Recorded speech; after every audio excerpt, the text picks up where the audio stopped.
Norwegen. Ein Land der Superlative. Eine Natur, die dich nicht einfach nur umgibt, sondern die dich mit einer gewaltigen Wucht in ihren Bann zieht. Unser Weg führt uns auf die Insel Senja. Wir tauchen ein in tief eingeschnittene Fjorde, stellen uns herausfordernden Wanderungen mit Aussichten, die uns schlichtweg den Atem rauben. Und erleben Routen, die sich spektakulär durch die Felsen schneiden. Und schließlich beenden wir den Tag an einer Bucht zum ersten Sonnenuntergang in Wochen, der in uns eine ganz besondere Erinnerung wachruft. Willkommen in Norwegen. Willkommen auf Senja. Willkommen zu einer neuen Folge mit uns, mit Neuland Stories. Willkommen zu einer Folge mit Svenja auf Senja. Den hast du aber ziemlich schnell gedroppt. Ja, wir sind gerade schon über die Brücke gefahren und fahren jetzt einmal gegen den Uhrzeigersinn um die Insel rum quasi. Hab uns jetzt für gleich schon eine kleine Mini-Wanderung ausgesucht, um uns die Beine zu vertreten. Eigentlich sollte es schon regnen, aber die Sonne begleitet uns immer noch.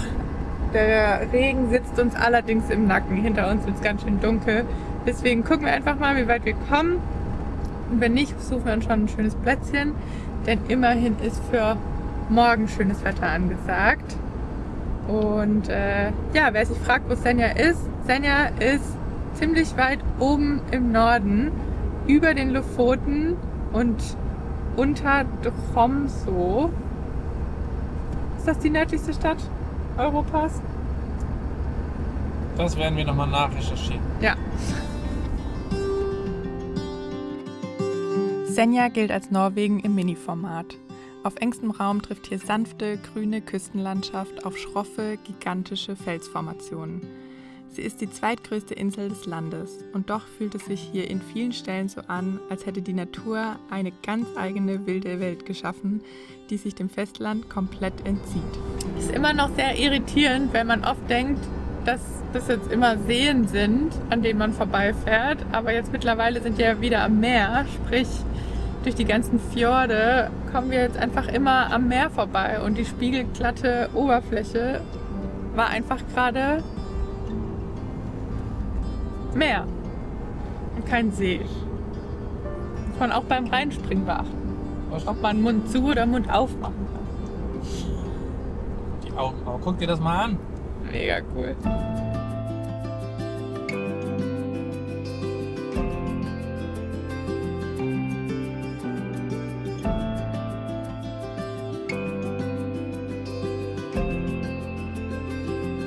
Wir biegen ab, weg von den Hauptrouten, hinein ins ruhige Inland von Senja. Nach den ewig langen Kilometern im Auto wollen wir etwas Bewegung. Wir haben uns eine etwas unbekanntere Wanderung ausgesucht, einfach um anzukommen, um durchzuatmen, die Beine zu lockern und diesen allerersten feinen Hauch von den norwegischen Fjorden aufzusaugen.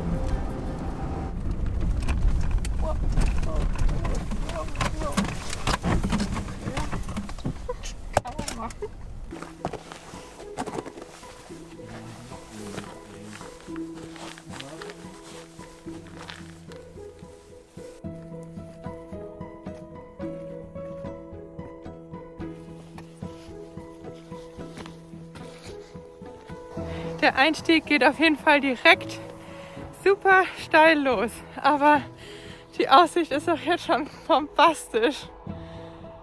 Crazy!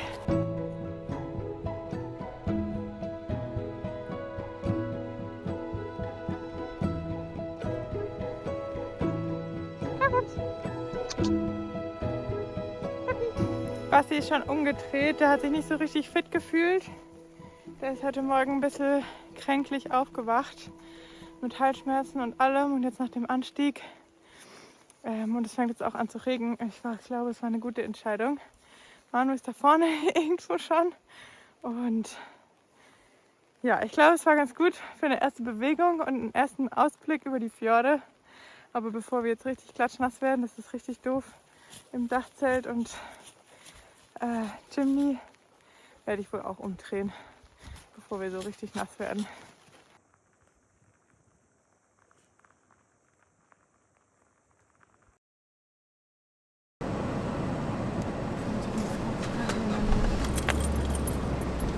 Wir sind jetzt doch nochmal ganz schön nass geworden. Die Scheiben sind auch ordentlich beschlagen. Haben uns jetzt einen Stellplatz in der Nähe rausgesucht. Basti hat es leider echt ganz schön erwischt. Er fühlt sich nicht gut.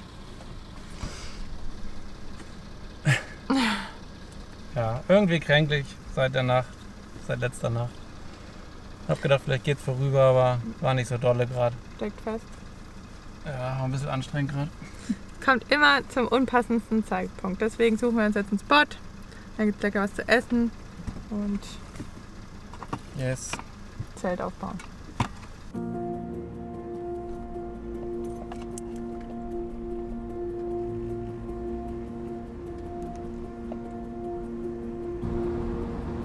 Ehrlich gesagt waren wir uns unsicher, wie die Stellplatzsuche hier oben wird. Mit dem Dachzelt direkt an der Straße stehen wollen wir nicht. Aber Senja meint es gut mit uns. Nach ein bisschen Suchen finden wir ein richtig schönes Plätzchen mitten im Grün. Auch wenn der Himmel sich zuzieht und das Wetter nicht ganz so mitspielt. Wir sind angekommen an unserem Stellplatz und es regnet. Immer noch. Wir haben gerade schon unser Video, was diese Woche online gehen soll, Probe geschaut und dachten, wir können so den Regen aussitzen, aber er hört einfach nicht auf.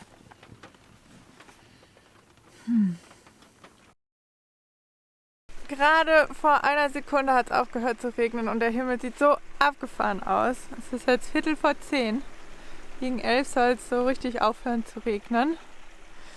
Aber das Wetter war sehr garstig, sagen wir es mal so. Also es hat richtig geregnet. Wir haben die Regenpausen genutzt, um unsere Zelte aufzubauen.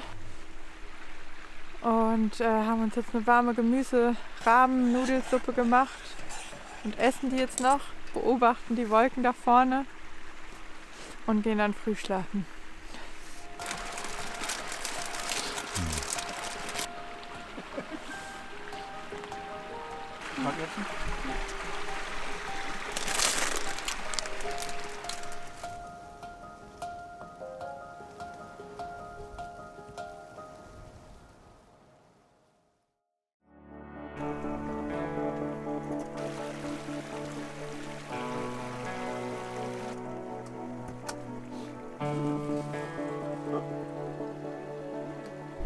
Einen wunderschönen guten Morgen.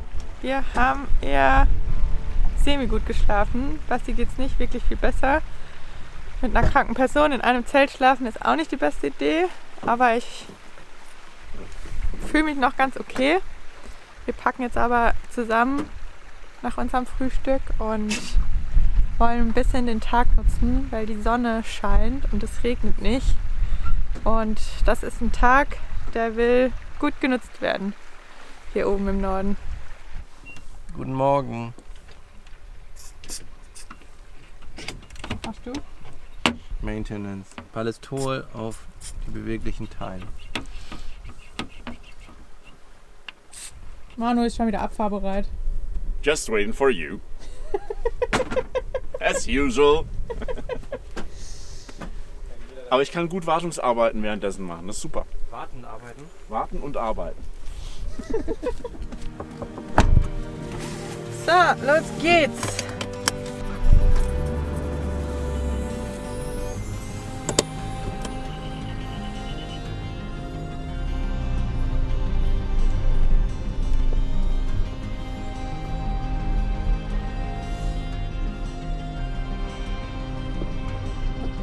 Am nächsten Morgen reißt der Himmel auf. Die Sicht ist glasklar und das Licht bricht sich auf den Fjorden. Wir stellen wieder einmal fest, warum diese Ecke als eine der schönsten Regionen der Welt gilt. Genau auf diese Momente haben wir gehofft. Fahrten mit dem Auto bei purem Sonnenschein zu genießen, ist einfach unbezahlbar.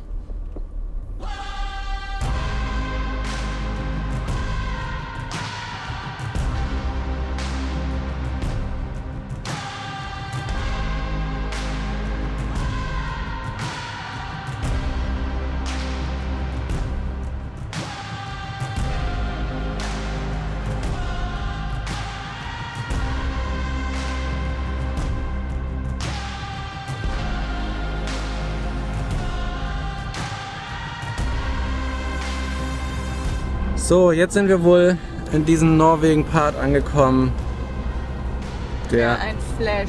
wo einem die Worte fehlen. Das ist so unfassbar schön. So, gestern, als wir ein bisschen gefahren sind, waren wir schon so ganz bisschen, ganz schön besiedelt alles, da wo wir durchgefahren sind.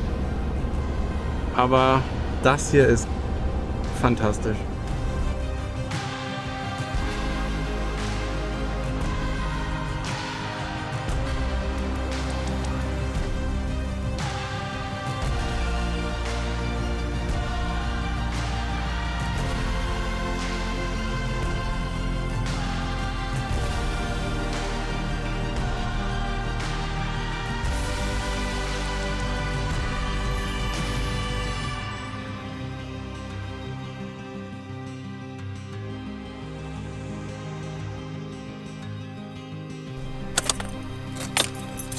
Gucken wir uns mal einen Strand an, zur Abwechslung.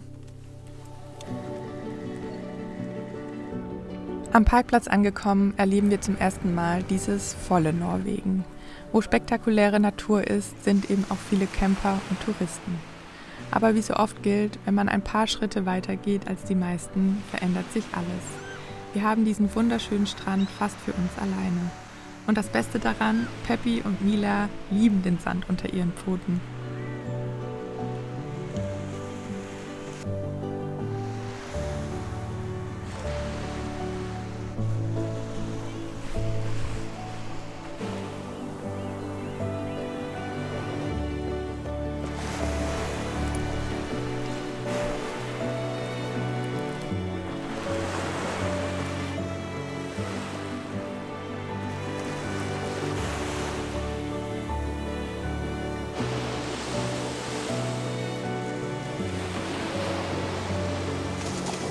Meer, Sand zwischen den Füßen, Salz in der Luft, Fjorde außenrum. Schöner kann es nicht sein. Ein absoluter, herrlicher Zwischenstopp. Hunde können flitzen. Hast du viel süß? Komm hier.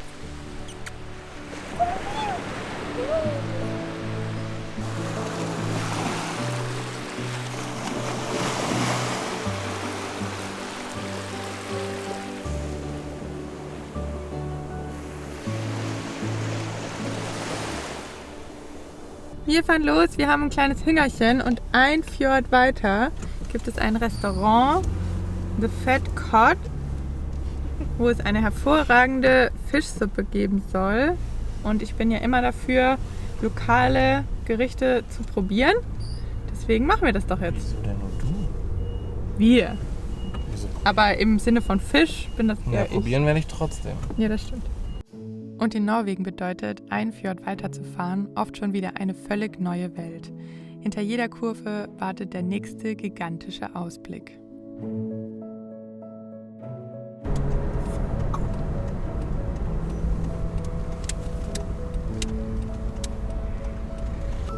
Einfach weil wir es können, weil wir so klein sind. Das aber nicht.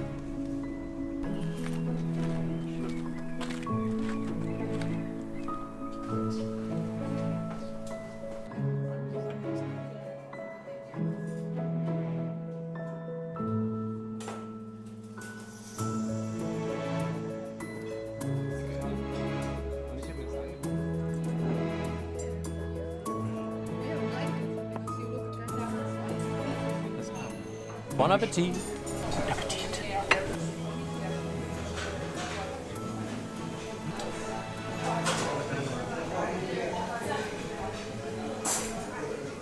Die ist so lecker. Ich glaube, ich habe noch nie eine bessere Fischsuppe gegessen. Glücklicherweise habe ich die von meinem Bruder noch nicht probiert. Deswegen darf ich das sagen.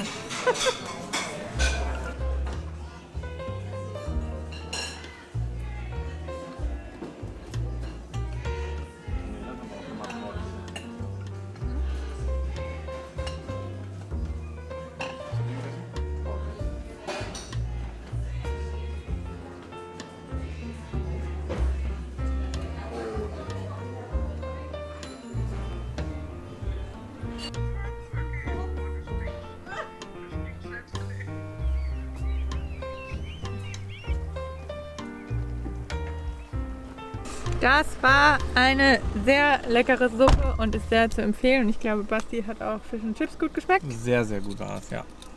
Hervorragend. Und da wir letztes Mal den Hinweis bekommen haben, dass es euch interessiert, wie viel das so kostet. Meine Fischsuppe hatte so um die 18 Euro gekostet. Bastis Fish and Chips 33? 33 nee, das Euro. wäre die größte Portion gewesen. Das war so 30 Euro für den kleinen. Okay, 30 Euro für die kleine Portion. Und da muss man sagen, die kleine Portion war ganz schön viel. Für eine Person absolut ausreichend. Ja. Und meine Fischsuppe, muss man aber auch sagen, war eine Vorspeisensuppe. Die für 18 Euro. Die für die große Hauptspeisenfischsuppe hätte, glaube ich, knapp 38 Euro oder sowas gekostet. Aber ja, Wasser war mit inklusive. Und Der Fisch wird frisch gefangen. ja, der Fisch wird hier gefangen. Das ist auch ein Geangelt. Angelverein. Also kein Netzfisch, sondern von der Angel. Und es war alles mega lecker. Also können wir auf jeden Fall empfehlen, hier vorbeizugucken. The Fat Cod.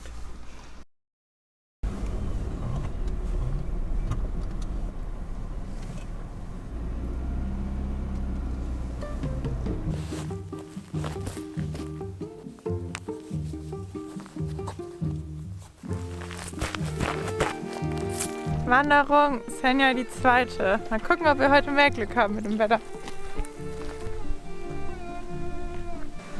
Tschüss. Nicht küssen, du bist so Oh, stimmt. Ja, Basti bleibt hier. Der fühlt sich nicht so gut. Nee. Beziehungsweise ist krank. Deswegen sind es nur Manu und ich und La Doquitas. Perritos natürlich. Bis nachher. Viel Spaß.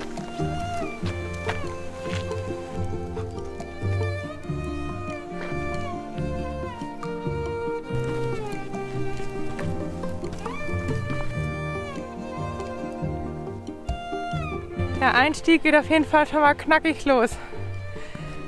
Ich glaube, das bleibt auch noch ein bisschen so. Für die ersten 2-3 Kilometer. Deshalb nehme ich ein bisschen für euch die Aussicht auf und erspare euch unser Geatme.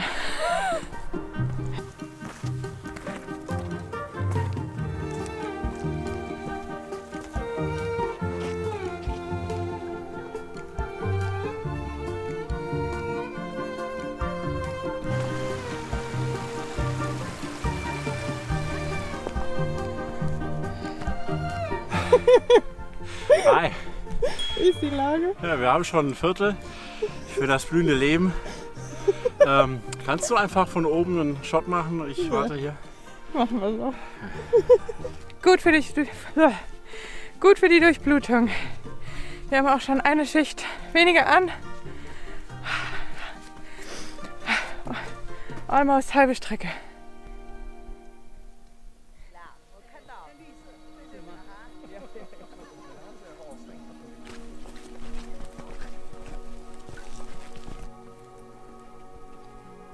Kurze Trinkpause. Ich kann auch nicht mehr sprechen. Boah. Kurze Trinkpause und Aussicht genießen. Macht man nämlich bei so einem Track mit vielen Steinen viel zu selten. Das ist absolut herrlich. Und hier ist auch wieder totales Blaubeerland. Und ich habe auch einfach wieder eine Tüte vergessen, um die zu sammeln. Wait for me. I'm old. Also der Aufstieg fordert am Ende echt nochmal seinen Wegzoll. Ja, easy peasy, mach mal locker. Es wird hier nochmal einfach richtig steil. Hui. Aber die Hundis machen es richtig gut. Ja. Gut, weiter geht's.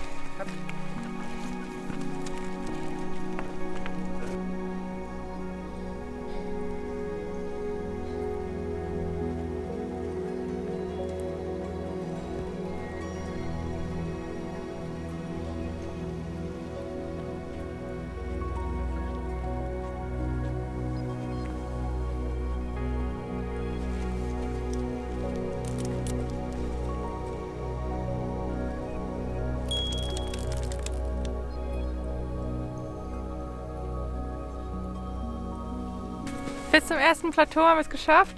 Kann man das Plateau nennen? Aussicht in beide Richtungen, aber wir haben noch ein ganz kleines Stück vor uns. Ein ganz kleines Stück mit vielen Höhenmetern. Und das alles wegen dem Kerl da. Naja, aber so, dann ist ja gar nicht mehr so weit. Da müssen wir hin. Let's go, das schaffen wir noch. Let's go!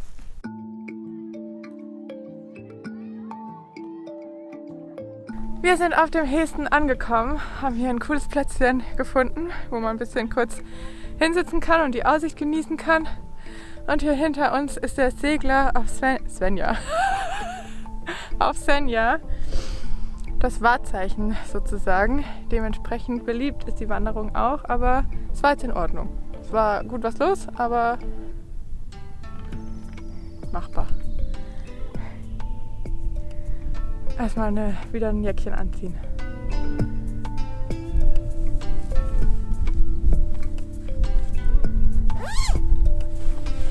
Ich habe auch was für euch dabei. Ich habe jetzt hier auf dem Trail hier hoch und auch schon auf dem letzten Trail gestern, wo es richtig matschig war, meine neuen Schuhe von Gieswein getestet. Und bis jetzt, muss ich sagen, bin ich sehr, sehr zufrieden. Ich trage den Wool Trail X und der ist durch die gefütterte Merino-Wolle extrem komfortabel, weil die temperaturregulierend ist. Und das Beste ist, er ist auch wasserdicht. Sprich, auf dem Trail gestern, wo es so richtig matschig war, hatte ich komplett trockene Füße. Und hier jetzt hier hoch war auch einfach nur mega bequem und stabil am Fuß. Und ich bin mega happy mit der Wahl. Unsere Gieswein-Schuhe begleiten uns jetzt schon seit Norwegen. Basti hat sich allerdings für einen Alltagsschuh entschieden. Ich eher für einen Cross-Trail-Hiking-Schuh. Und ja, der Zeitpunkt hätte nicht besser kommen können, weil hier in Norwegen sind wir jetzt zum ersten Mal so richtig am Wandern. Wenn ihr also Bock habt auf ultra bequemes Schuhwerk, egal ob beim Wandern oder im Alltag, dann schaut doch mal unten in der Videobeschreibung vorbei. Da haben wir für euch die Links zu unseren Modellen von Gieswein plus einen Rabattcode. Lohnt sich also auf jeden Fall mal auf der Website vorbeizugucken und durchzustöbern. Da gibt es, glaube ich, für jeden Geschmack was. Gönnt euch was für euren Fuß. Die tragen uns durchs Leben.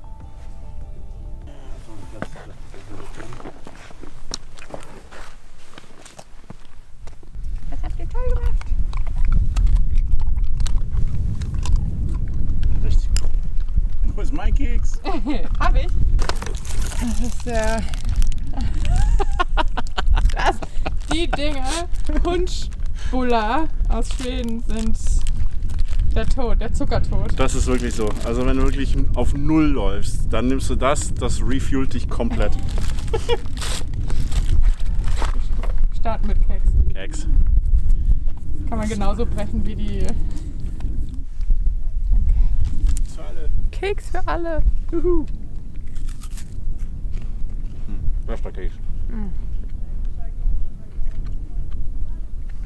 Ich finde es so geil da hinten, wie der eine See halt einfach irgendwie 40 Meter über dem anderen ist. Das ist krass.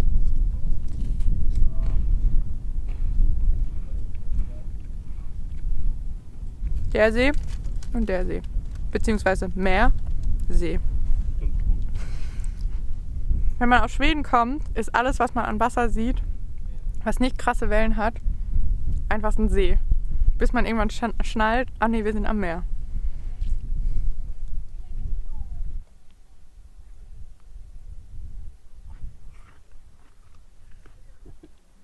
Auf die letzte Ecke gequetscht. Man kriegt diese Gewalt an Felswand, die hier ist, auf der anderen Seite von dem Gipfel, wo wir gerade saßen, gar nicht aufs Bild, weil die einfach so krass ist. Ich hatte gerade ein richtig kurzes Schwindelgefühl, als ich hier hochgekommen bin. Sieht so gigantisch aus.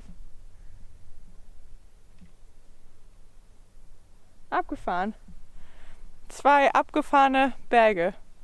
Segler und Hesten, ne? Hesten, ja. Hesten. Und dieses Wetter ist einfach, ja, besser kann man es sich, glaube ich, für Norwegen nicht wünschen.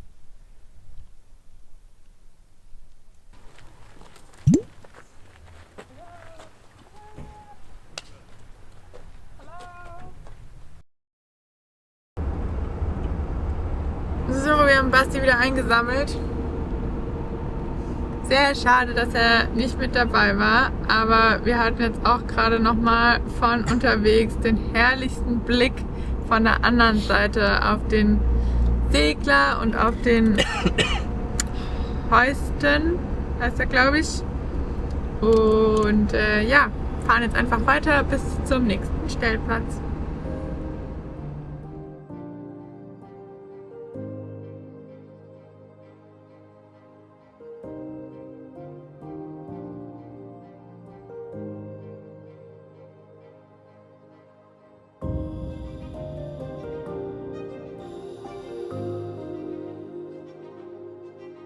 Wir fahren dem Abendlicht entgegen. Die Farben am Himmel werden immer weicher und plötzlich denken wir an ein kleines Ritual zurück, das wir vor einigen Jahren auf Maui kennengelernt haben. Wenn die Sonne untergeht, hält man an. Man bleibt stehen, schweigt für einen Moment und saugt einfach nur die Farben auf. Wir rollen in eine kleine Bucht, schalten den Motor aus, setzen uns an den Strand und lassen den Tag genau so ausklingen. Es ist Zeit für einen schönen Sonnenuntergang. Wir konnten jetzt gerade tatsächlich noch bei dem Restaurant, wo wir heute Mittag gegessen haben, auch duschen für eine kleine Pauschale. Und jetzt ist einfach, als wir rausgekommen sind aus der Dusche, geht vor uns im Meer die Sonne unter. Und das ist, glaube ich, der erste Sonnenuntergang seit, keine Ahnung, wie viel Wochen.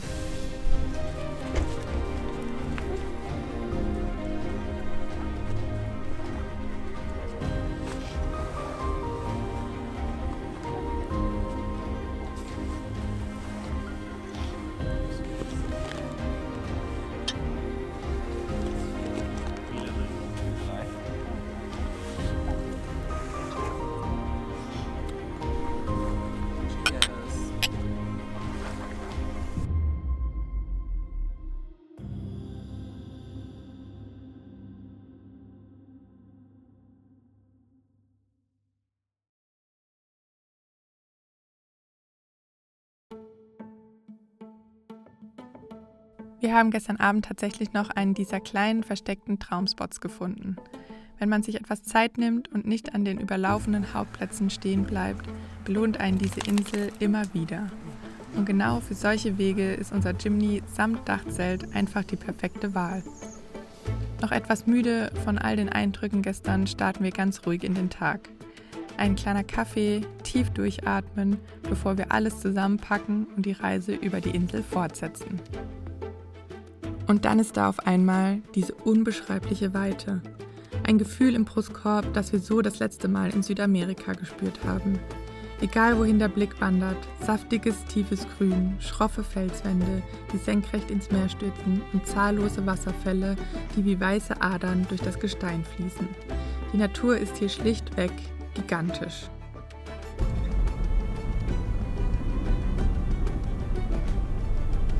Wir haben heute Morgen schnell was gefrühstückt und dann auch ziemlich zeitnah das Zelt zusammengebaut und sind jetzt auch schon unterwegs. Die Nacht war okay, wir sind relativ spät angekommen natürlich und die Nacht war kurz. Die Wanderung ist noch in unseren Knochen, aber der Tag gestern, der war einfach so schön. Und heute haben wir jetzt auch wieder so einen Mix aus Sonne und Wolken. Aber schon wieder eine herrliche Strecke vor uns hier aus Senja.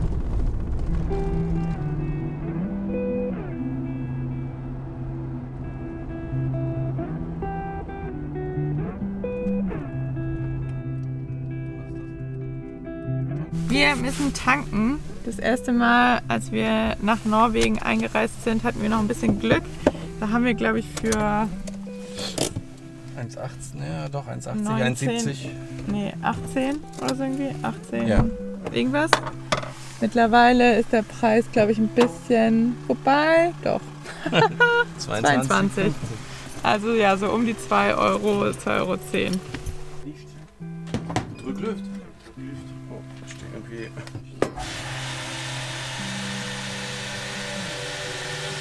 Teuer, aber die Aussicht zum Tanken könnte schlechter sein. Stimmt. Das muss man mitbezahlen, glaube ich. Ja, das stimmt allerdings. Muss.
Das ist genau mein Gusto zum Reisen.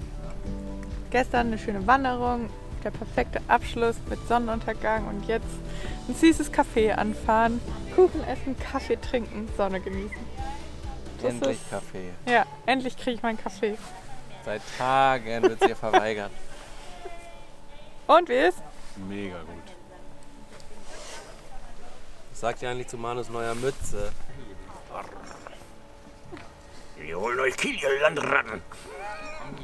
So, bevor wir losfahren, drehe ich mit Peps noch eine kleine Runde. Hier ist es richtig schön. Man ist quasi zwischen den Meeren. Und ja, wir haben noch eine Kaffeepackung mitgenommen. 2. Ein Whisky Coffee und ein Original Blend von der Rösterei hier.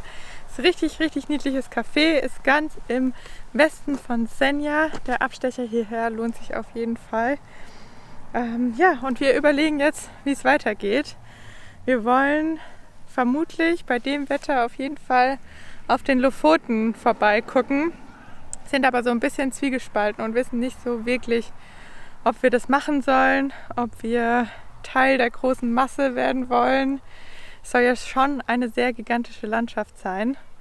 Ihr könnt es ja mal unten in die Kommentare schreiben, ob ihr schon mal da gewesen seid, ob es sich lohnt, ob ihr es jetzt im August besuchen würdet.